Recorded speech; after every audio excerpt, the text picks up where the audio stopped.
Saludos desde Euronews. Bienvenidos a nuestro resumen informativo en donde lo primero que nos encontramos este lunes 27 de septiembre es el triunfo de la socialdemocracia en las elecciones de Alemania. Eso no significa que el candidato democristiano Armin Laschet se dé por vencido y no aspire a la Cancillería si logra pactar con los verdes, la tercera fuerza y la que más sube, y los liberales. Olaf Scholz intentará llegar a acuerdos con verdes y liberales, larga negociación por delante. Las consecuencias del Brexit para el Reino Unido se ven día a día y no para bien. Que para tener combustible hacen falta camiones que lo transporten a las gasolineras era algo que no habían previsto cuando dificultaron el paso en las fronteras y aplicado medidas que han provocado falta de camioneros. El gobierno de Boris Johnson dice que no falta gasolina pese al cierre de gasolineras. En México recordaron este domingo la brutal desaparición forzada de 43 estudiantes en Ayotzinapa, en el estado de Guerrero, durante la presidencia de Enrique Peña. 7 años después, no hay responsables juzgados.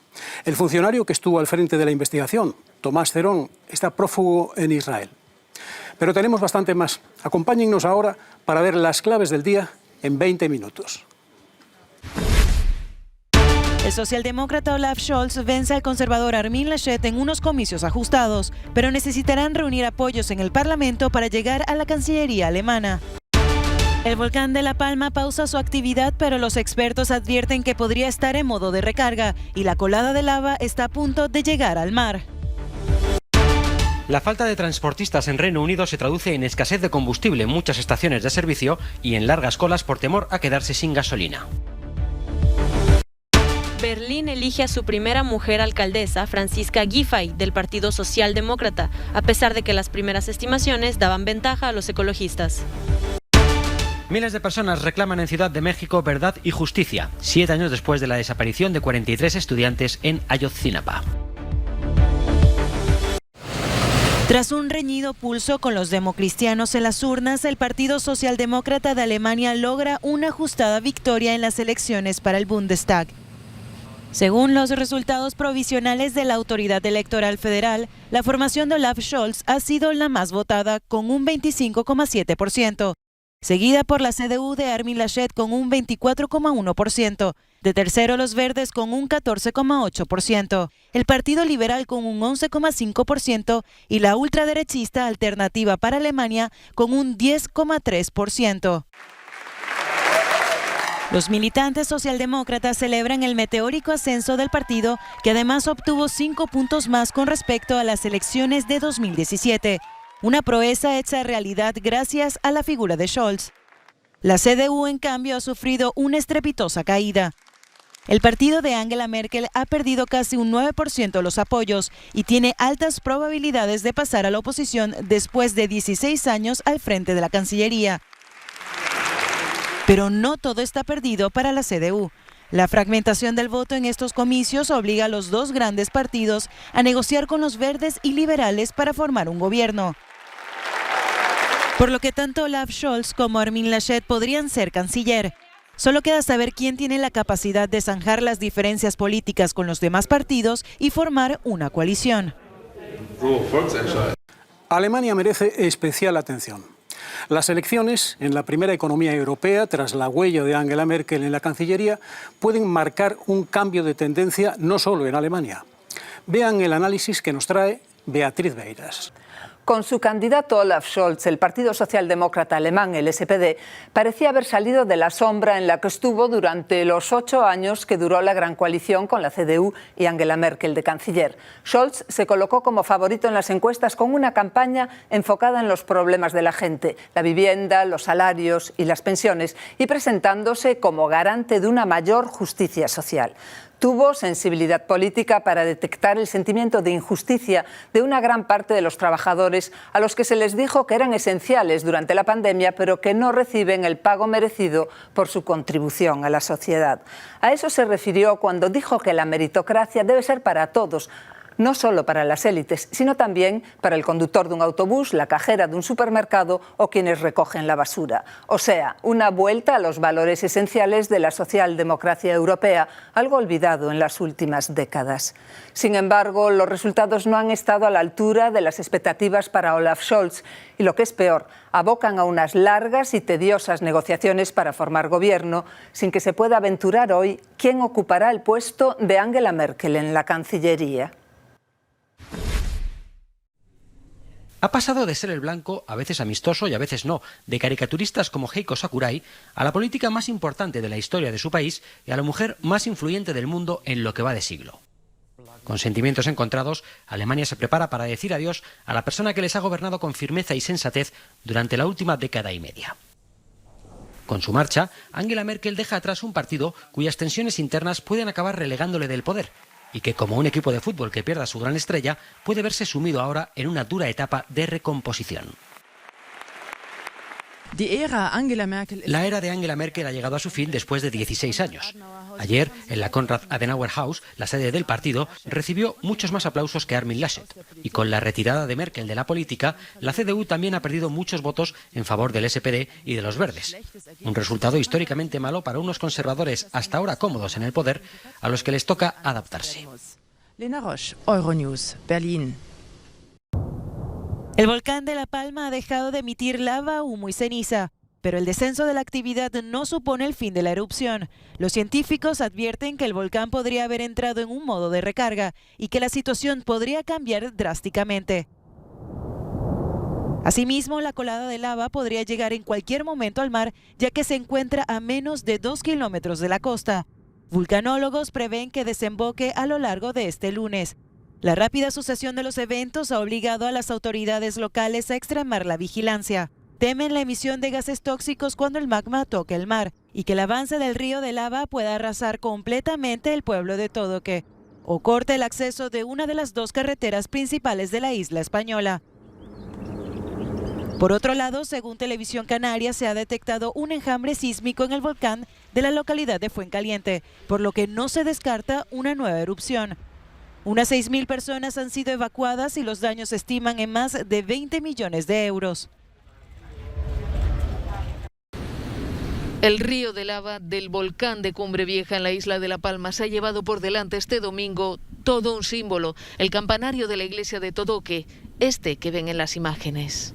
Los bomberos y las autoridades intentaron durante días salvar la iglesia, cavando zanjas alrededor con maquinaria pesada.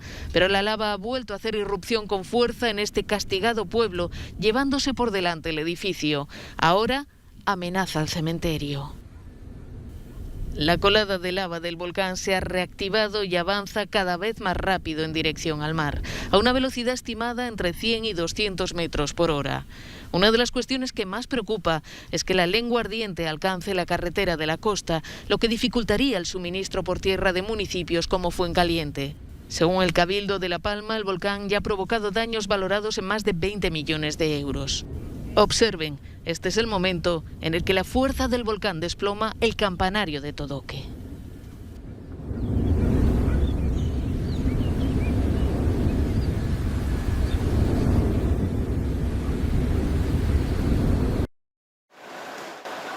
¿Se está quedando el Reino Unido sin gasolina? Las largas colas frente a las estaciones de servicio por tercer día consecutivo han obligado al gobierno a responder a esta pregunta, cuya respuesta, según el ministro de Transporte Grant Shapps, es no. Pero lo cierto es que la reciente interrupción del suministro debido a la escasez de camioneros que lo transporten ha desencadenado una ola de pánico ahora mismo difícil de frenar. Creo que lo importante es saber que dentro del país, tanto en las 6 refinerías como en las 47 instalaciones de almacenamiento, hay mucho combustible, decía Shapps. No hay escasez de combustible en el país. Lo más importante es que la gente siga actuando como siempre y llene el depósito de sus coches cuando suele hacerlo, sin pensar, mejor lo lleno ahora, no vaya a ser que lo necesite para la próxima semana o la siguiente. En ese caso no habrá colas, ni tampoco escasez en los surtidores. Por lo pronto, el gobierno trabaja ya en la concesión de hasta 5.000 visados de trabajo temporal a transportistas extranjeros para conseguir tener conductores suficientes para llevar el combustible. Una situación derivada del Brexit que está dejando secas a muchas gasolineras del país. Sorpresa mayúscula en las elecciones municipales de Portugal. Tras 14 años al mando en Lisboa, el Partido Socialista vio este domingo cómo el conservador Carlos Moedas se convertía en el nuevo alcalde de la capital, echando por tierra las previsiones de las encuestas y tras una jornada marcada por la alta abstención. Más del 46% de los llamados a votar prefirió no hacerlo. Hoy arrancamos un nuevo ciclo. Nuevos tiempos, decía en referencia al nombre de la coalición de centro-derecha. Creo profundamente, con convicción, que este nuevo ciclo comienza en Lisboa, pero que no terminará en Lisboa. La victoria de los conservadores en la capital supone un duro varapalo para el partido del primer ministro António Costa, que a pesar de haber ganado el número de votos en todo el país, ve cómo se queda sin gobernar sus dos principales ciudades, Lisboa y Oporto. Si miramos los votos en conjunto, los datos muestran una victoria nacional del Partido Socialista, defendía Costa. Seguimos siendo el principal partido en los ayuntamientos y en los distritos.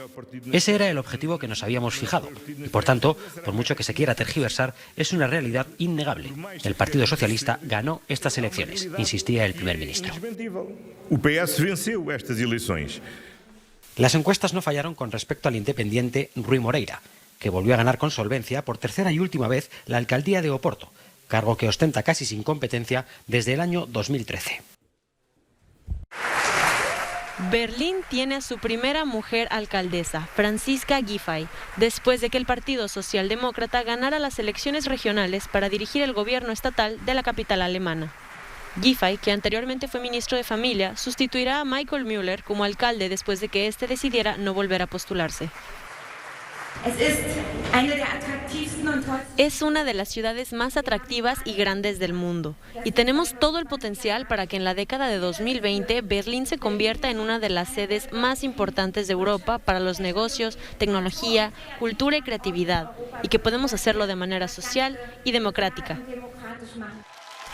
Aunque el SPD lleva 20 años al mando de la capital alemana, las primeras estimaciones publicadas el domingo por la noche daban un ligero avance a los ecologistas. Franziska Giffey indicó en la radio pública regional RBB que iba a entablar conversaciones con los verdes, pero también con la CDU, para constituir una mayoría estable para dirigir la capital. Giffey, considerada en su día como aspirante a liderar el SPD a nivel nacional, dejó su cargo de ministra en mayo tras el escándalo de plagio en su tesis doctoral. En Islandia estuvieron a punto de elegir el primer parlamento con mayoría femenina de Europa. Después de celebrar inicialmente la obtención de 33 de los 63 escaños de la Asamblea, un recuento mostró que las candidatas solo obtuvieron 30 escaños. Aún así, con casi el 48% del total, es el mayor porcentaje de mujeres legisladoras de Europa. Los partidos centristas se llevaron la mayoría de los votos. Noruega vuelve a la normalidad. La primera ministra noruega, Erna Solberg, resaltó que más del 90% de la población mayor de 18 años ha recibido ya la primera dosis de la vacuna.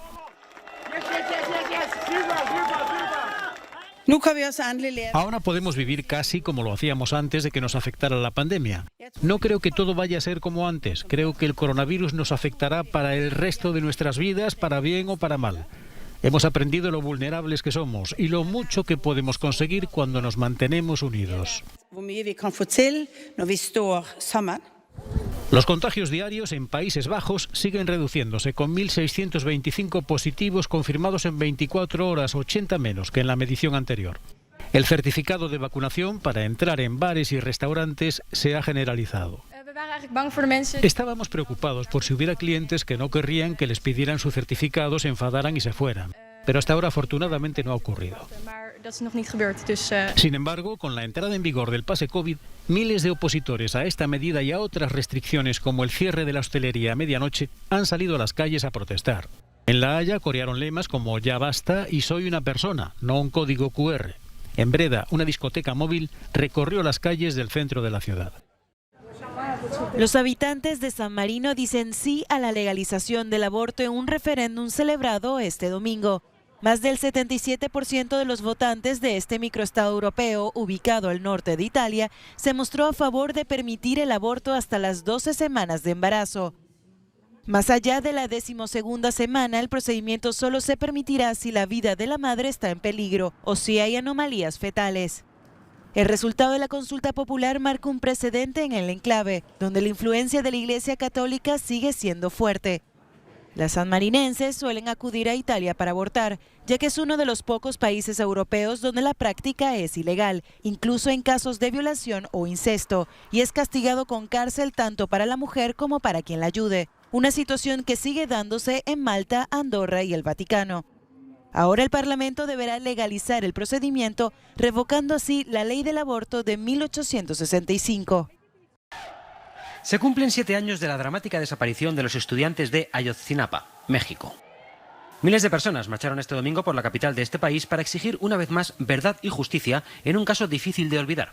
43 jóvenes desaparecidos sobre cuyo destino ha habido tanta polémica como versiones. Creo que las instituciones de justicia han sido omisas en nuestro país y no les han dado solución a estos padres que tienen 7 años el día de hoy sufriendo la desaparición de sus hijos. Yo me sumo al llamado que hicieron desde hace ya algunos años los padres acerca de que no se hablara de que los estudiantes están muertos mientras no haya una verdadera investigación que demuestre esa situación. Y es que según la versión del gobierno de Enrique Peña Nieto, los 43 estudiantes habrían sido asesinados por el cártel Guerreros Unidos e incinerados en un basurero. Si bien tanto el siguiente ejecutivo, el de López Obrador, como muchos familiares de los jóvenes y distintos grupos de investigación discrepan. El entonces jefe de aquella investigación, prófugo en Israel, está acusado de haber manipulado pruebas para sostener la polémica versión del gobierno de Peña Nieto. En verdad, poco se sabe. Con el tiempo ya han sido hallados los cuerpos sin vida de 3 de los estudiantes, aunque el lugar donde estaban sus restos no ha hecho sino aumentar la controversia. 7 años después, la verdad sigue sin ver la luz.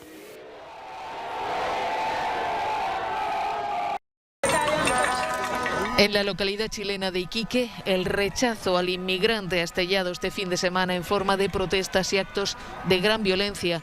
Manifestantes quemaron el sábado carpas, colchones, bolsos y hasta juguetes en un campamento de inmigrantes indocumentados.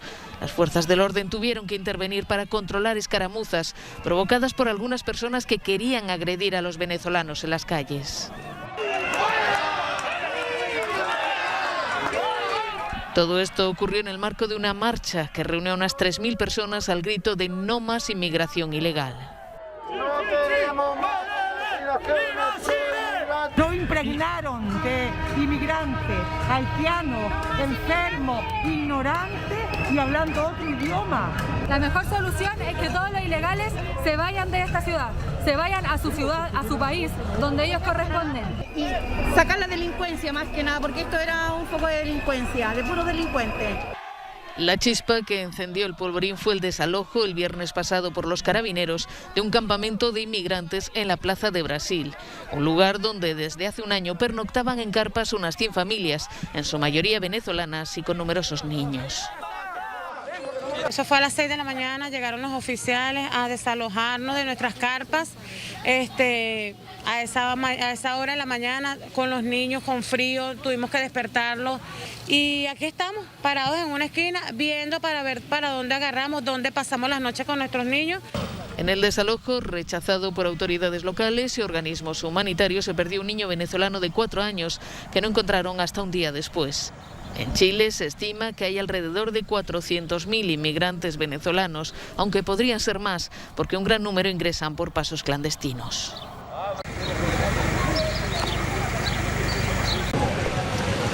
Puerto Príncipe, la capital de Haití. Una capital de violencia y miseria, envuelta en humo y polvo. Esta es la ciudad a la que están regresando miles de haitianos deportados por Estados Unidos. La basura maloliente se amontona en las calles. La sensación de abandono en unos barrios pasa a un segundo plano en otros, en los que reinan las bandas armadas, un centenar en la ciudad, y lo que impera es el miedo. El Estado va de mal en peor. La situación de la gente está empeorando. Se está convirtiendo en algo abrumador para nosotros los haitianos. No hay esperanza para nosotros, especialmente para los jóvenes, dice este hombre. En la última semana aterrizaron en Puerto Príncipe más de 2.300 haitianos deportados desde Texas. Muchos de ellos llevaban años fuera de Haití, incluso décadas. Se han instalado en escuelas abarrotadas, iglesias, centros deportivos y campamentos improvisados que ya acogían a desplazados por la violencia. El país al que regresan con apenas unos dólares en el bolsillo y sin esperanza es mucho más peligroso y distópico del que dejaron. La mayor parte de la población de Puerto Príncipe no tiene acceso a los servicios públicos básicos, ni agua potable, ni electricidad, ni recogida de basuras. El Kremlin intenta humanizar la figura de Vladimir Putin. Las autoridades han hecho públicas estas imágenes de las vacaciones del presidente ruso a principios de septiembre. El mandatario, que ha reprimido con fuerza las manifestaciones de opositores, estuvo acompañado de su ministro de Defensa, Sergei Shoigu. Esta misma semana, el Tribunal Europeo de Derechos Humanos señaló a Rusia como responsable del envenenamiento que supuso la muerte del exespía Alexander Litvinenko, detractor de Putin. Tras un viaje de trabajo, el jefe de Estado descansó unas jornadas en la taiga siberiana, algo que suele hacer con frecuencia y normalmente en la misma compañía. A mediados de septiembre, Putin explicó que tenía que pasar unos días aislado después de que decenas de personas de su entorno contrajeran la COVID-19. Como consecuencia, tuvo que cancelar su viaje a Tayikistán. Triunfo absoluto de las mujeres en el Festival de Cine de San Sebastián. Con su debut Blue Moon, la rumana Alina Grigor obtuvo la Concha de Oro a la mejor película, un drama familiar que convenció al jurado. Este premio representa la valentía de un equipo de artistas para expresar de forma diferente la creatividad femenina y la creatividad en general. Dos actrices, la estadounidense Jessica Chastain y la danesa Florafelia Hoffman Lindahl, se hicieron con el premio a la mejor interpretación, esta edición sin distinción de género. Y la película protagonizada por esta última, Sin Heaven, sirvió para que Thea Linderburg recibiera la Concha de Plata a la mejor dirección. Nunca había ganado nada en mi vida y ganar esto, lo primero, es una completa locura. El reinado femenino se completó con la mejor fotografía para Claire Maton por Undercover y el premio especial del jurado para Lucir Halilovic por Earwig. Solo Terence Davis, con Benediction, logró un reconocimiento, el de mejor guión para un hombre, y el elenco de actores de la española Quien lo impide recibió el galardón a la mejor interpretación de reparto.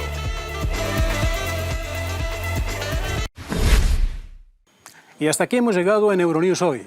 Dejamos constancia de una pérdida, la del cantante, poeta y novelista chileno Patricio Mans, aquel que nos decía que hay que recorrer callado los atajos del silencio. Su música está a disposición de quien quiera disfrutarla. Saben que seguimos con ustedes las 24 horas del día en nuestro canal y en las redes sociales. Les dejamos con un expresivo no comment sobre la reacción prodemocrática de las calles de Túnez ante el golpe de Estado de facto y el bloqueo institucional que sufre el país africano. Muchas gracias por acompañarnos y hasta mañana.